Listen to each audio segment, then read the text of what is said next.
It was on the 30th of June, 1971. A Soyuz capsule makes a perfect landing in the Kazakh steppe. Soviet recovery teams rush to the scene, expecting a victorious crew. But when they open the hatch, 3 lifeless cosmonauts sit strapped in their seats, their faces blue, blood trickling from their noses and ears.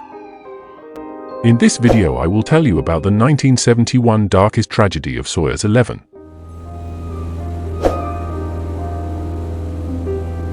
Soyuz 11 was a Soviet spaceflight launched on June 6, 1971, carrying 3 cosmonauts, George Dobrovolsky, Viktor Patsayev, and Vladislav Volkov. Their mission was to board Salyut-1, the world's first space station, and prove that humans could live in space for extended periods. It was a groundbreaking mission, but also a highly ambitious one, driven by more than just scientific curiosity. The Soviet Union had lost the race to the moon, so they needed a new space milestone. Salyut-1 was meant to showcase Soviet space dominance. But the mission wasn't just about science, it was about proving superiority over the United States. With so much at stake, they made the risky decision to fly the crew without spacesuits, forgetting that it could have deadly consequences, completely leaving them vulnerable in case of an emergency.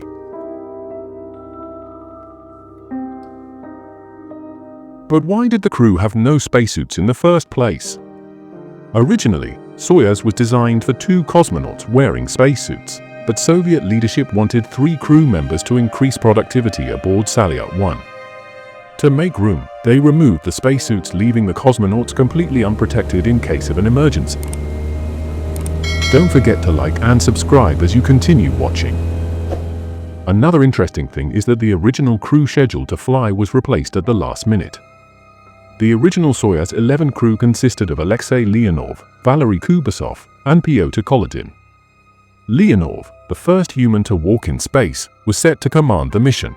However, just days before launch, the crew underwent routine medical tests, and Kubasov was found to have a possible lung infection suspected to be tuberculosis.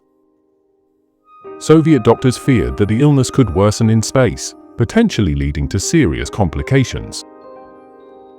So officials made the difficult decision to ground the entire crew as a precaution.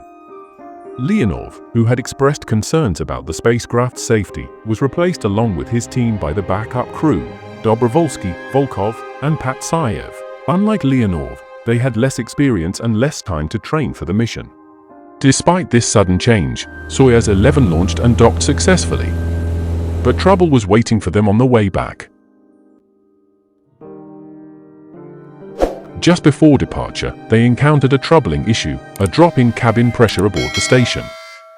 Mission Control advised them to delay undocking and investigate, but after checking their systems, the cosmonauts reported everything was normal. The issue seemed minor, and they were given permission to proceed with re-entry. With no visible signs of danger, they followed standard procedures, unaware that their spacecraft carried a hidden flaw. As the descent module separated from the service module, an unseen mechanical force caused a seal on the cabin pressure equalization valve to fail. It opened too soon, at 168 kilometers above Earth. In less than 40 seconds, all the air inside the capsule was gone. The cosmonauts had no spacesuits, no protection. They struggled to close the valve but lost consciousness almost instantly. Despite the crew's fate, the spacecraft continued descending automatically, but when it landed, rescuers had no idea what they were about to find. But when Soviet recovery teams opened the hatch, they expected a victorious crew. Instead, they found 3 lifeless cosmonauts, still strapped into their seats. Their bodies had suffered from embolism, a condition that occurs when human tissues and fluids start to boil due to the lack of atmospheric pressure. Without air, their lungs collapsed, and oxygen was pulled from their blood, leading to suffocation in seconds. At first, Soviet officials were unsure what had happened. Once they understood the cause, Soviet engineers redesigned the Soyuz spacecraft. Spacesuits became mandatory, and the crew size was reduced to 2. Today, every astronaut who flies in a Soyuz wears a spacesuit, because the lesson of Soyuz 11 was paid for in blood.